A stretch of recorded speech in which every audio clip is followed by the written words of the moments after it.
नमस्कार, मैं हूं विजय श्री और स्वागत है आपका सियासत नगरी में। दिल्ली के पूर्व मुख्यमंत्री और आम आदमी पार्टी के संयोजक अरविंद केजरीवाल ने लद्दाख के शिक्षा सुधारक व पर्यावरण वैज्ञानिक सोनम वांगचुक के पक्ष में खुलकर आ गए हैं। वांगचुक के लेह में चल रहे आंदोलन और बाद में अनशन समाप्त करने के बावजूद उनकी मांगों पर कायम रहने के संदर्भ में केजरीवाल ने केंद्र सरकार पर तीखा हमला बोला और कहा कि भाजपा सरकार द्वारा वांगचुक की परेशानियां लोकतंत्र पर गहरे सवाल खड़े करती हैं।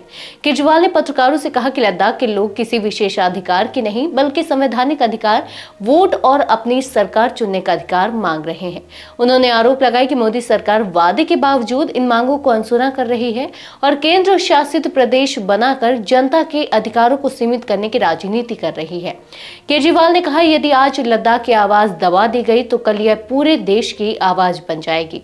अरविंद केजरीवाल ने सोनम वांगचुक की उपलब्धियों का जिक्र करते हुए कहा कि वे सिर्फ एक एक्टिविस्ट नहीं बल्कि देश के लिए काम करने वाले ज्ञान वाले हस्ती हैं। SEC-MOL के माध्यम से शिक्षा में बदलाव, आइस स्तूप जैसी जलवायु समाधान तकनीकें और असफल छात्रों के लिए वैकल्पिक मॉडल। केजरीवाल ने यह भी कहा कि वांगचुक ने पहले धारा 370 हटाने का समर्थन किया था, फिर भी आज उन्हें सत्ता की सस्ती राजनीति का शिकार बनाया जा रहा है। यह देश के लोकतंत्र के लिए शर्मनाक है।